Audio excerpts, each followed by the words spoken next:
Hi, I'm Steve Clemons, and I have a question. Now that Trump's presidency has ended, will he still be able to pull strings in American politics through the Republican Party? Let's get to the bottom line.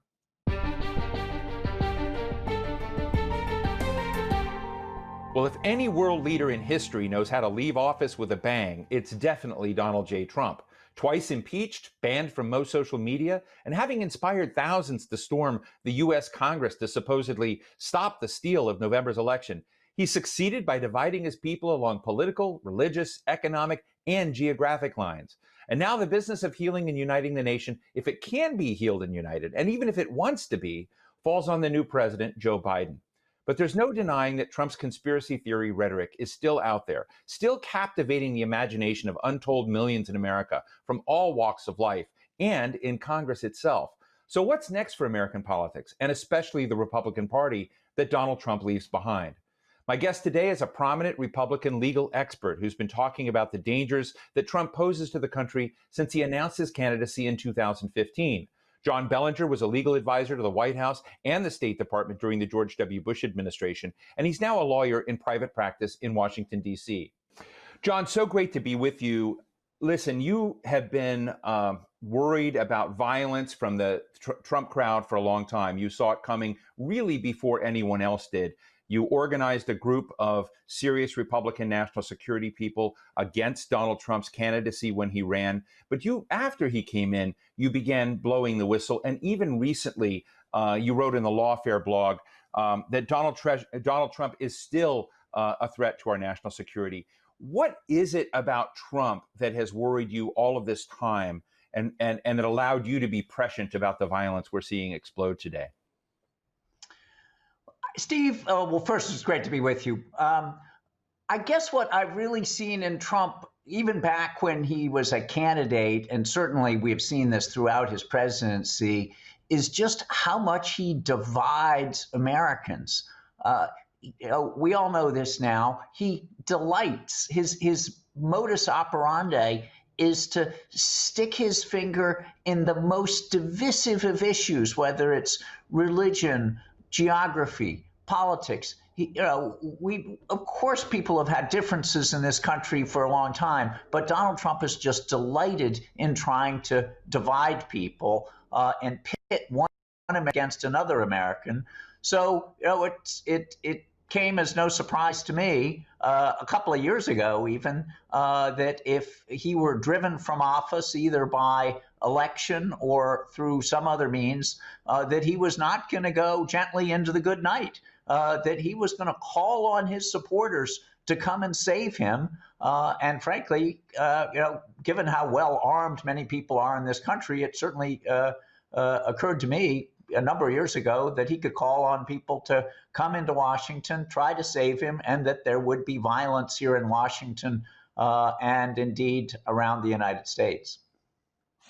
John, a lot of people who are watching this show wonder about these Republicans that go on TV and, poke Trump and say he's not one of us. And I sometimes wonder that they think that these Republicans are not as Republican as a Donald Trump. But I want to explain to the public, you were an advisor to George W. Bush. You were an advisor to Condoleezza Rice. You are about as Republican as a Republican can get. Am I right? Well, I guess I would say maybe in the old days, yes. I historically had worked for a series of moderate Republicans who I think very highly of, and in fact, who then ultimately joined the most recent letter that I organized along with Ken Weinstein back in 2020. People like John Warner of Virginia, Bill Webster, the former director of Central Intelligence in the FBI. But sadly, those Republicans now seem to be long gone. So it's hard for me, frankly, to count myself certainly not a Trump Republican. And if the Republican Party is, in fact, as he is fond of saying, and others are fond of saying, is the party of Donald Trump, I don't want to have any part of that. Indeed, when we put together the most recent letter in August of 2020 of ultimately what grew to more than 150 former Republican national security officials, we probably spent more time debating about what we wanted to call ourselves than what we wanted to say about Donald Trump and the fact that we were going to vote for Joe Biden. Normally, our first line would have been to say, we're committed Republicans, but people felt we couldn't even say that anymore because the Republican Party has strayed so far. The Republican Party, we're fond of saying, used to be the party of Lincoln, the people who stood up against slavery and for the unity of the country. And boy, have we strayed a long way since that time. When January 6th came along and you saw an assault on the Capitol, and we're hearing evidence now and assertions now from the Capitol Police and FBI that these were just not hooligans, that these were wannabe assassins who wanted to assassinate Mike Pence, Nancy Pelosi, and other members of Congress. How did that make you and others like you who were Republicans feel? Well, I was just distraught, Steve, like many other people. Again, I thought I saw this coming. It came as no surprise to me that Trump was going to call on his supporters to come and rescue him. And we have seen a nastiness and a tendency towards violence around the country. So it came as no surprise that people would engage in violent activity. I guess it hadn't occurred to me that they would actually storm the Capitol and be invading the offices of members of Congress. That was really beyond what I could believe. I expected there was more going to be violence in the streets than a storming of the Capitol. But obviously very, very disheartening. Your piece in Lawfare blog warning about the dangers of Trump still came out 10 days before the end of his presidency. We're now we're right at the end of his presidency.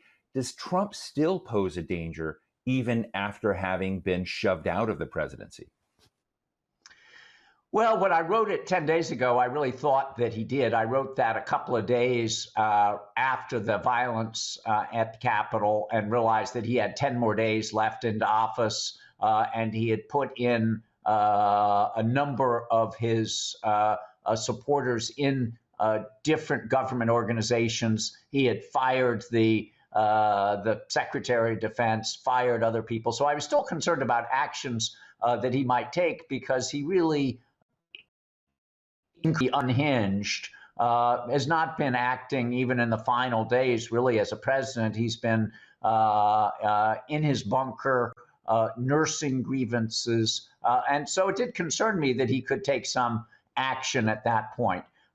Today, 48 hours before the inauguration, I still worry about things that he might do, pardons that he might issue to himself, his family, possibly even to the people who raided the Capitol. But I have a bit more confidence, Steve, over the last 10 days that adults in the different national security departments and agencies, at the Defense Department in particular, but at the Justice Department and elsewhere, and even some inside the White House, the remaining few, will just push back on any really unlawful actions that he tries to take. So I worry a little less in these last 48 hours. If he lashes out and makes some just outrageous order, I think people will just simply not want to be part of that, if only for self-preservation. So do you worry a lot less after he's gone that Donald Trump out of the White House, despite, tens of millions of followers, and a whole string of, white nationalist groups and QAnon conspirators that still see him as one of, their heroes. Do we have to worry about, Donald Trump and his post-presidency? Well, I think we do. Unfortunately, this goes back to the first thing you asked me, Steve, about what's worried me about Donald Trump. And he's going to continue to be a divider rather than a uniter.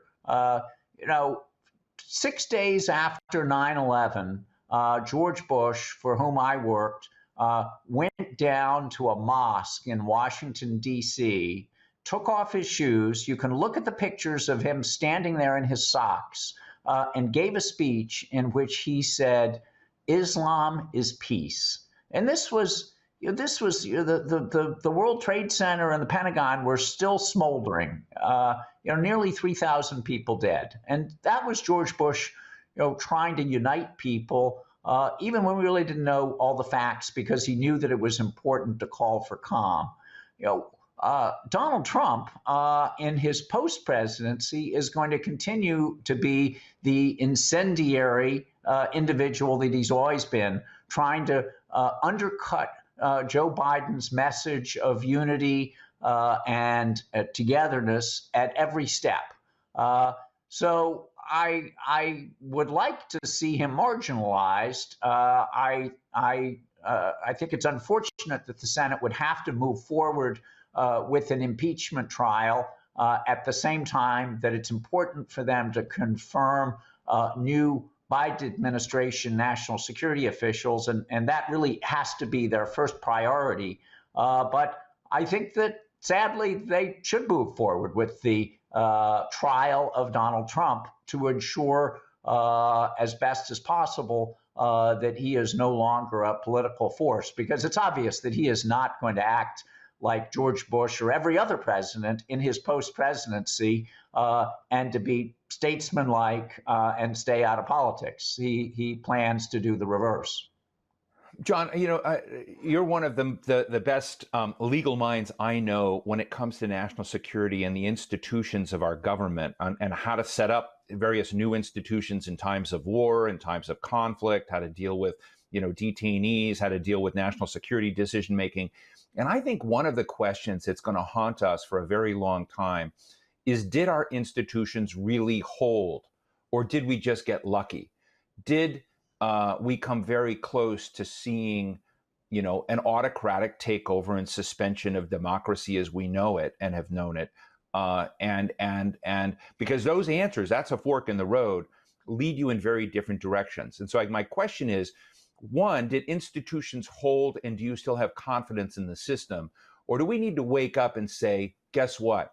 We became very close to seeing this come undone, and we now have to go back and look at what we do to prevent this kind of suspension of democratic practice, if you will. So where are you on that? I think we came very close to the center not holding, Steve. We had a few individuals who were willing to stand up to Donald Trump, but our Congress, which was obviously supposed to be a check and balance on the executive branch generally, and certainly on a deranged president. As we all know, Republicans in the Congress did absolutely nothing. They enabled his behavior. They looked the other way. They said they didn't see it, and that was really one of the most disheartening things, I think, to former Republican national security officials. And that was one of the reasons that we put together the second letter to say that we were all going to vote for Joe Biden, was because the members of Congress were just not pushing back. It's really hard to imagine what a second term of Donald Trump would have been like. The judiciary did hold. The judiciary really has been the gold standard. But I had hoped that earlier in the Trump presidency that there would have been opportunities for the judiciary to have pushed back. There just were not that many cases early on where the judiciary drew a line in the sand. And of course, they did uphold a number of his actions. And when they didn't, as we all know, Donald Trump attacked judges personally and in very bitter terms, to the point that the Chief Justice of the United States had to issue a statement a couple of years ago saying, we don't have Republican judges and Democratic judges. We have Article 3 judges.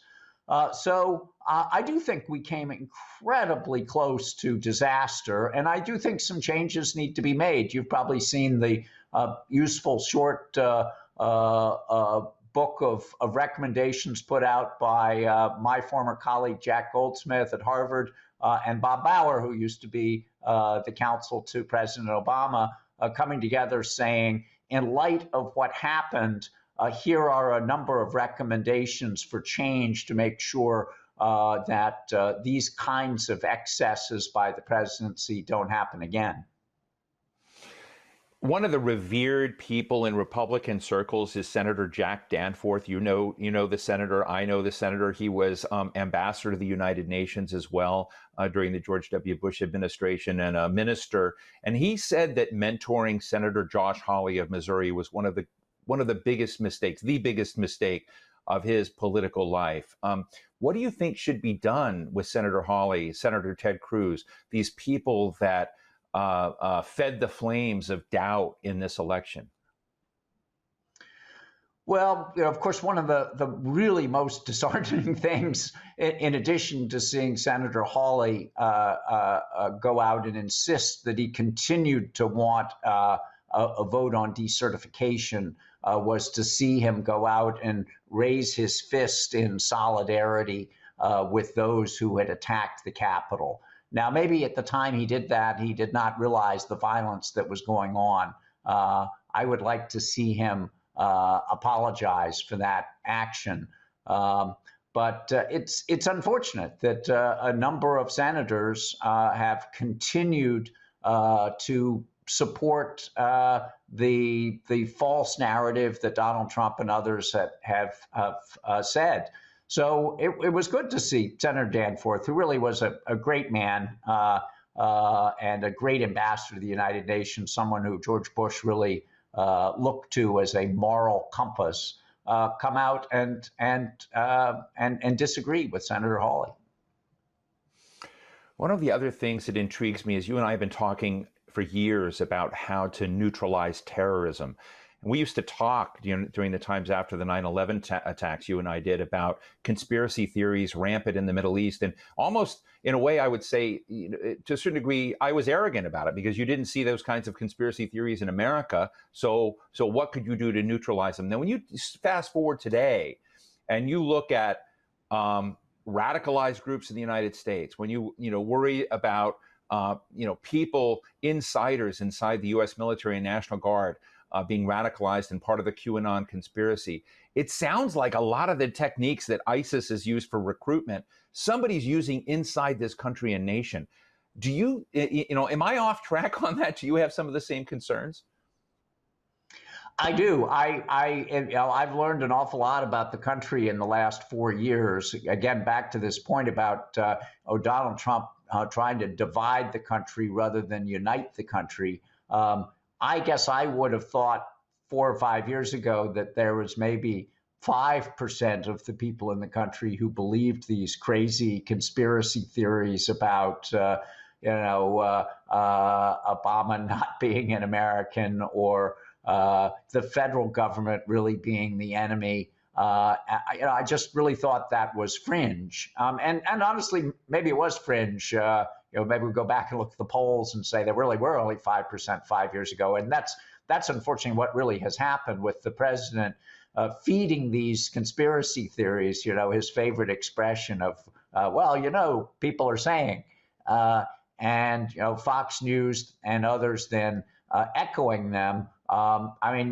This is one thing where you really got to hand it to Donald Trump is he's learned that through just repetition, it really sinks into the American psyche. And now we have 30 to 40% of the people in the United States think that the election was stolen.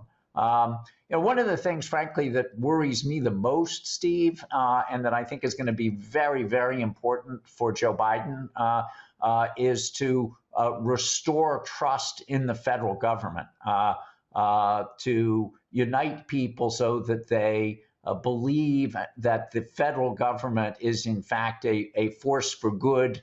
It's very disheartening for me as someone who spent time in a number of different government agencies, the State Department, the White House, the intelligence agencies, the Justice Department, to see all of these different departments and agencies attacked by Donald Trump, by Trump calling the State Department the deep State Department and calling the Department of Justice the Department of, quote, justice with air quotes.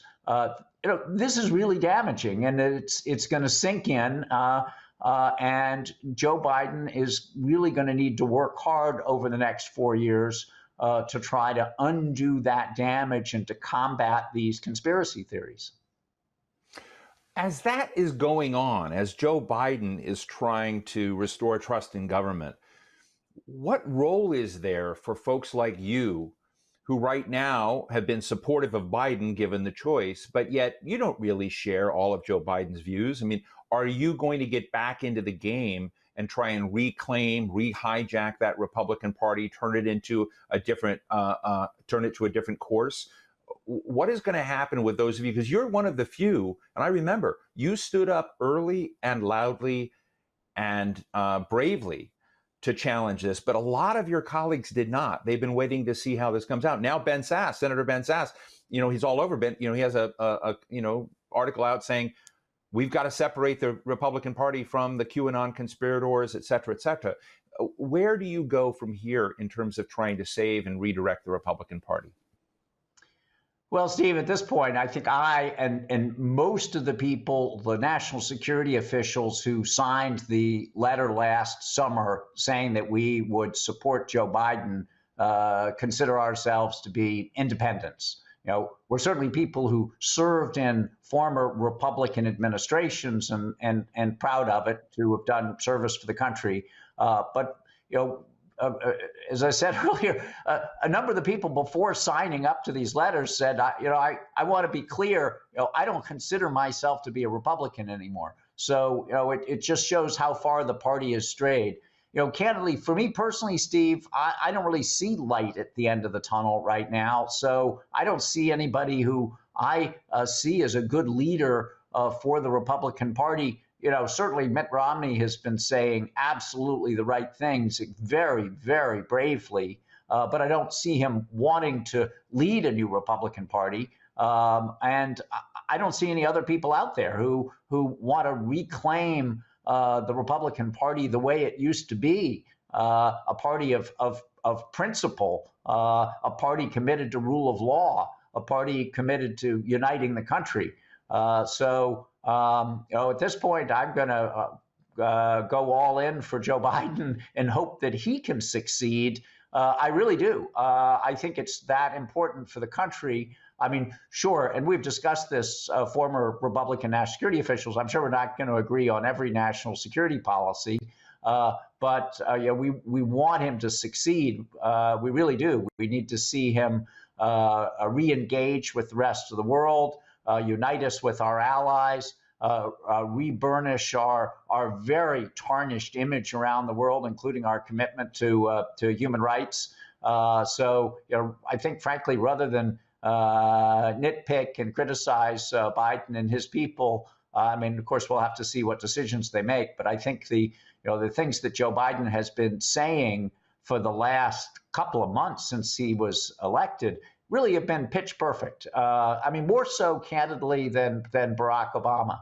And maybe that's because Biden has been a consensus builder his whole life. He's been someone who really has wanted to reach out to the other side. So to have him keep saying, I'm going to be the president of all Americans, I think really has been exactly the right message. But as far as future of the Republican Party, Steve, we'll have to see whether it's going to be like the phoenix rising from the ashes. But at this point, I don't see that the egg in the fire has cracked and that some beautiful new bird is going to come out that's going to be the future of the Republican Party.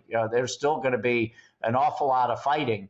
Look at Liz Cheney, who's now fighting to even hold on to her seat after she very bravely stood up to the rest of the Republicans and said that Trump ought to be impeached.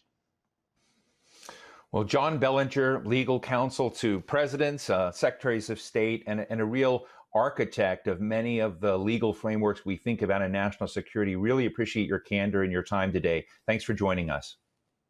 Steve, it's great to be with you. So what's the bottom line? Donald Trump may be gone for the moment, but he has inspired and activated a countless number of pugnacious and angry mini-Trumps. Some U.S. House of Representative members from Colorado to Georgia, themselves fanners of the QAnon conspiracy flames, are following Donald Trump's recipe of fact-free speeches and fear-mongering about their own country. As demonstrated by my guest today, establishment Republicans, conservatives who ran the party for decades, they don't buy Trumpism. They want it extinguished and they want it exiled from the Republican Party. What will unfold now is a battle for the soul of that party, a tough, no-holds-barred contest to either suspend Trump's rights to that home or to allow it to be the base of a growing and ongoing Trumpism at the very core of American politics. And that's the bottom line.